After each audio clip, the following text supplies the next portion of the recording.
दोस्तों, भूतिया कहानी में आपका स्वागत है।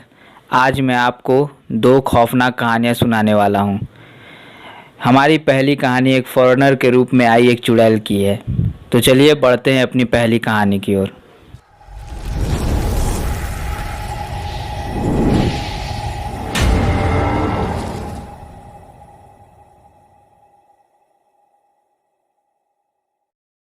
मेरा नाम सुमित जानी है और मैं एक्सिस बैंक में लोन प्रोडक्ट के सेल्स विभाग में काम करता हूँ।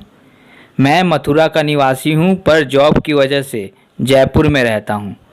वैसे तो जयपुर में मेरे दोस्त कम हैं, पर फिर भी एक पक्का दोस्त वहाँ मुझे मिल ही गया। मेरे दोस्त का नाम विरल लाडवा है और वह भी मेरे साथ बैंक में ही काम करता है। पिछले दिनों हमें बैंक से 4 दिन की छुट्टी मिली थी, तो विरल बोला कि चल यार दीव घुमाते हैं। मुझे भी दीव का मस्त समंदर किनारा घूमने का मन था, तो मैंने फ़ौरन हाँ कर दी। उसी रात बस पकड़कर हम दोनों दीव के लिए निकल गए।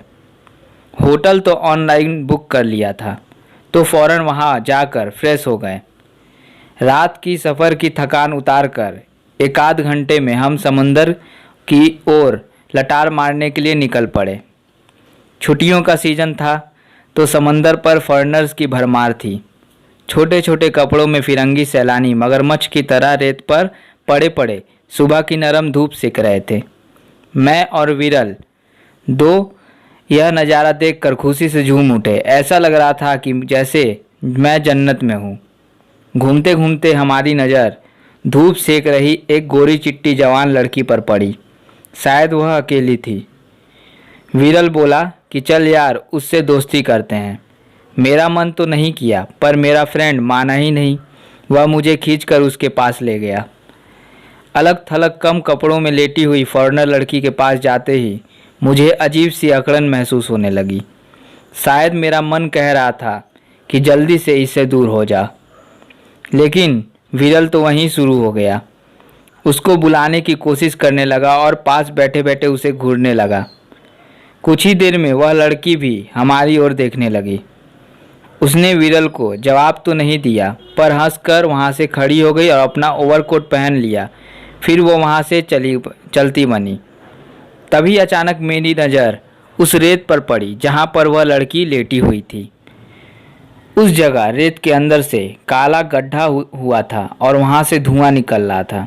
भी मैं यह बात विरल को बोलूं, इसके पहले विरल मुझे खींचकर उस लड़की के पीछे ले जाने लगा और विरल मुझे बोला कि आज तो यह लड़की पटा कर ही दम लूँगा। तू खाली मेरा साथ देता जा। समझ ले कि तुझे गोरी चिट्टी भाभी मिल गई। मेरा कमीना दोस्त मेरी एक बात सुनने को तैयार नहीं था और खुद की सेटिंग के चक्कर में मेरी भी जान खतरे में डाल रहा था। वो रहस्यमय फॉरेनर लड़की हमारे आगे आगे थी और हम दोनों उसके पीछे पीछे थे। ज़मीन पर उस लड़की के पैरों के निशान कुछ अजीब इशारा कर रहे थे। मैंने गौर किया कि उसके पैरों की छाप में केवल 2 ही भाग थे, यानी कि एक अंगूठा और एक बड़ी सी उंगली। यह बात रोंगटे खड़े कर देने वाली थी। मैंने विरल को बोला कि तेरी मौसी के पैरों के निशान देख, इसमें कुछ गड़बड़ है। कहीं यह चुड़ैल निकली तो। लेकिन जब इंसान पर प्रेम का भूत सवार होता है, तब डायन और चुड़ैल भी उसे अप्सरा ही नजर आती है। विरल का भी कुछ ऐसा ही हाल था। कुछ ही देर में हम एक झाड़ियों और पत्थरों वाले इलाके में आ गए। वह फॉरेनर लड़की एक बड़े से पत्थर के पीछे खड़ी हो गई और हमारी ओर देखने लगी। उसकी नज़रों से ऐसा लग रहा था कि वह हमें वहाँ बुलाना चाह रही है। अब विरल ने तो उसे अपनी रानी बना लेने का फैसला कर ही लिया था, तो ऑटोमेटिक वह भूतनी मेरी भाभी समान बन गई थी। तो विरल मेरी ओर देखकर बोला कि भाई तू रुक, मैं तेरी होने वाली भाभी से मिल कर आता हूँ। मेरा दिल ज़ोरों से धड़क रहा था। मुझे कुछ अनहोनी होने का अंदेशा हो रहा था, पर मेरा दोस्त मानने को तैयार नहीं था। वह तो लपक कर उसकी ओर और पत्थर के पीछे दौड़ गया। मैं सोच रहा था कि कहीं वह औरत कोई चुड़ैल या भूत निकली तो मेरे दोस्त का क्या होगा। कई तरह के विचार मेरे मन को घेरे हुए थे। करीब 15 मिनट हुई पर वह दोनों उस पत्थर के पीछे से बाहर नहीं आए। अब मेरी जान हलक में अटक चुकी थी। मुझे पक्का शक हो रहा था कि कहीं विरल को उसने कुछ कर न दिया हो। मैं दौड़कर पत्थर के पास गया और 3 बार चिल्लाया, विरल विरल कहाँ है तू। कुछ ही देर में वह फौरन लड़की पत्थर की आड़ से बाहर आई। उसके मुंह पर खून लगा हुआ था और उसकी आंखें बहुत लाल थीं। वह जोरों से हाँफ रही थी और गुस्से से मेरी ओर देख रही थी। उसे गौर से देखने पर पता चला कि उसके शरीर से हल्का हल्का धुआं निकल रहा था। उस लड़की के दोनों हाथों के नाखून भी गायब थे। और फिर मेरी नज़र उसके पैरों की ओर गई तो मेरा शक यकीन में बदल गया। उसके दोनों पैरों पर एक अंगूठा और एक बड़ी उंगली ही थी। अब शक की कोई गुंजाइश ही नहीं थी कि वह एक चुड़ैल थी। मैंने वहीं खड़े खड़े चीख पुकार मचा दी। मेरी आवाज़ सुनकर वहाँ 2-3 लोग जमा हो गए और मुझसे पूछने लगे कि क्या हुआ। मैंने पत्थर के पास इशारा किया, लेकिन वह भयानक फौरन लड़की वहाँ से गायब हो चुकी थी। फिर मैं पत्थर के पीछे गया। वहाँ देखा तो विरल बेहोश पड़ा था। उसे पानी मारकर जगाया तो वह बुरी तरह से रोने लगा। फिर मेरी नज़र विरल के पैंट के तरफ गई। उसकी जांघों पर खून के धब्बे थे। शायद उस भूतनी ने उसे वहाँ बुरी तरह से काटा था। कुछ ही देर में विरल सदमे से बाहर आ गया और हम होटल चले गए। विरल को इस खौफनाक हादसे के दुख से बाहर लाने के लिए मैंने हंसी मजाक कर उसे खुश रखने की कोशिश की। मैंने विरल से पूछा कि क्या हुआ यार, तुझे क्या हुआ, तो उसने कुछ जवाब नहीं दिया। छुट्टियां खत्म होने के बाद हम दोनों काम पर लौट गए। उस दर्दनाक हादसे के बारे में विरल ने और मैंने कभी फिर बात नहीं की। शायद यही सही तरीका है ऐसी दर्दनाक घटना को भुला देने का। चलिए दोस्तों, बढ़ते हैं अपनी दूसरी कहानी की ओर। हमारी एक कहानी एक खौफनाक घर की है, तो चलिए स्टार्ट करते हैं। मेरा नाम कौशिक बारिया है और मैं अलीबाग का रहने वाला हूँ। कुछ समय पहले हमारे पास अपना खुद का मकान नहीं था और हम किराए के मकान के लिए दर बदर भटकते रहते थे। हर 11 महीने के बाद मकान मालिक मकान बदलने के लिए मजबूर किया करते थे ताकि पुराने किराएदार के हक हमें ना मिल सके। आज भगवान की दया से हमारा खुद का छोटा सा घर है जहां मैं, मेरी माँ, मेरे पापा और मेरी छोटी बहन हम सब शांति से रह रहे हैं।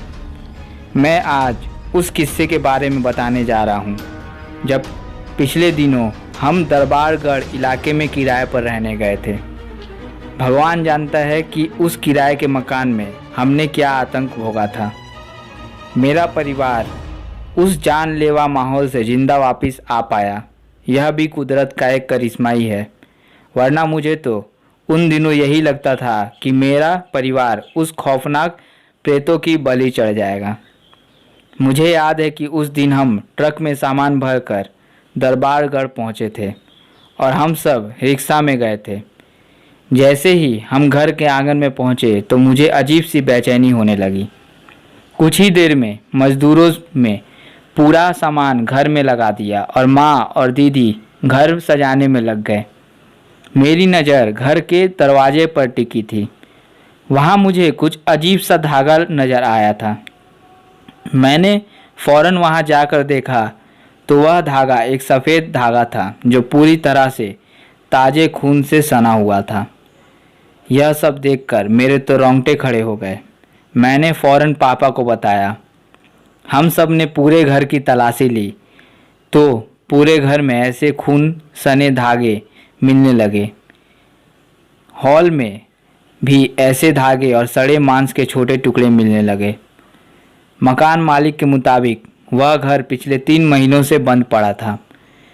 फिर ऐसी चीज़ें घर के अंदर कैसे पहुंची होंगी, यह एक बड़ा सवाल था। पापा ने फ़ौरन मकान मालिक को यह किस्सा बताया, पर उन्होंने यह बोलकर टाल दिया कि यह सब किसी कीड़ों का काम होगा। मेरा पूरा परिवार जानता था कि ऐसा काम कीड़ों का नहीं हो सकता और सामान्य इंसान भी ऐसी हरकत नहीं करते हैं, पर फिर भी हम लोग वहाँ रहने के लिए मजबूर थे। चूँकि पापा 3 महीने का किराया एडवांस दे चुके थे और वह मकान भी बड़ी मुश्किल से किराए पर मिला था। पहली ही रात में उन भयानक शक्तियों ने अपना कहर बरपाना शुरू कर दिया। मेरी बहन बाथरूम में थी, तब अचानक बाथरूम के अंदर से धड़ाम से किसी के गिरने की आवाज़ आई। पापा और माँ ने दरवाज़ा तोड़कर देखा तो मेरी बहन अंदर बेहोश पड़ी थी। उसे करीब 15 मिनट बाद होश आया। तब उसने कहा कि बाथरूम में कोई डरावनी आकृति है जिसने मुझको दीवार पर धक्का दे दिया और मैं गिर पड़ी। यह बात सुनकर मेरे तो पसीने छूट गए। मेरे पापा और माँ भी सदमे में आ गए। हमें समझ नहीं आ रहा था कि क्या करें। मेरे पूरे परिवार ने वह पूरी रात जागते हुए बिताई। सुबह पापा थके हारे ही काम पर चले गए। माँ रसोई में खाना पकाने लगी और मैं ब्रश कर रहा था। तभी मेरी नज़र घर की दीवारों पर पड़ी। मैंने देखा कि सभी दीवारों से खून की धाराएं रिस रही थीं। मेरी तो चीख निकल गई। मैंने माँ को रसोई में जाकर बताने का फैसला किया। जैसे ही मैं किचन में दौड़ कर गया तो मेरे होश उड़ गए। गैस की नली निकली हुई थी, एलपीजी की बाटली में आग लगी हुई थी और मेरी माँ रसोई में फ्लोर पर ठीक वैसे ही बेहोश पड़ी थी जैसे मेरी बहन बाथरूम में बेहोश पड़ी थी। मैंने तुरंत सिलेंडर की सप्लाई बंद की, आग बुझाई और माँ को पानी देकर जगाया। माँ ने कहा कि इस घर में कोई भयानक बूढ़ा प्रेत है और उसी ने किचन में आकर चिल्लाते हुए मेरे सिर पर किसी बहुत बड़े चीज़ से वार किया था। मेरी बहन, मेरी माँ दोनों उस प्रेत के वार का शिकार हो चुकी थी और मुझे अब यह डर सता रहा था कि कहीं वह प्रेत मेरे परिवार से किसी की जान न ले ले। मैंने फ़ौरन पापा को घर लौटने को कहा। पापा के आते ही मैंने जिद पकड़ ली कि हम आज ही इस घर को छोड़कर जाएंगे, चाहे क्यों ना फुटपाथ पर रहना और सोना पड़े। रात तक पापा से बातचीत करने के बाद हमने फैसला लिया कि दूसरे दिन सुबह में हम 3 महीने का किराया छोड़कर वहाँ से चले जाएंगे। शायद वही हमारी सबसे बड़ी गलती थी। हमें उसी रात वहाँ से निकल जाना चाहिए था। उस रात करीब 3 बजे मुझे किसी के कराहने और रोने की आवाज़ आने लगी। मैं चौंक गया। उठकर देखा तो मेरे पापा थे और उसकी साँसें फूल चुकी थी। मैंने माँ को और दीदी को तुरंत उठाया। पापा कुछ बोल नहीं पा रहे थे, बस दीवार की ओर देख रहे थे और इशारा कर रहे थे। मैंने फ़ौरन परिस्थिति को ध्यान में रखते हुए फैसला ले लिया कि हम अब एक पल भी यहाँ नहीं रुकेंगे। माँ को बोला कि अलमारी से गहने और पैसे लेकर दीदी के साथ बाहर निकल जाए। माँ ने ठीक वैसा ही किया जैसा मैंने कहा। फिर मैंने रात को अपने कुछ दोस्तों को घर बुलाया और पापा को अस्पताल पहुँचाया। पापा जब ठीक हुए तब उन्होंने कहा कि रात में एक भयानक परछाई दीवार से बाहर आई थी और उसने किसी वजनी चीज़ हथियार से मेरे दिल पर वार करना शुरू कर दिया था और फिर वह परछाई दीवार में चली गई थी। उसके बाद मेरे दिल में तेज़ दर्द शुरू हो गया था। उसके बाद मुझे कुछ याद नहीं। डॉक्टर ने कहा कि मेरे पापा को माइनर हार्ट अटैक आया हुआ था। भगवान का शुक्र है कि मेरे पापा की जान बच गई, वरना उस रात उस प्रेत ने मेरे परिवार में से किसी की जान मारने की ठान ही ली थी। उस रात के बाद कभी हम उस घर में नहीं गए। सामान भी मज़दूरों ने ही पैक करके वहाँ से बाहर निकाला और मेरे दोस्तों की मदद से आज हमारा खुद का मकान भी है। तो दोस्तों, ये थी 2 खौफनाक कहानियाँ। अगर आपको हमारे वीडियो पसंद आया हो तो हमारे वीडियो को लाइक और शेयर कीजिए और ऐसे ही खौफनाक कहानियाँ सुनने के लिए हमारे चैनल को सब्सक्राइब कीजिए। धन्यवाद।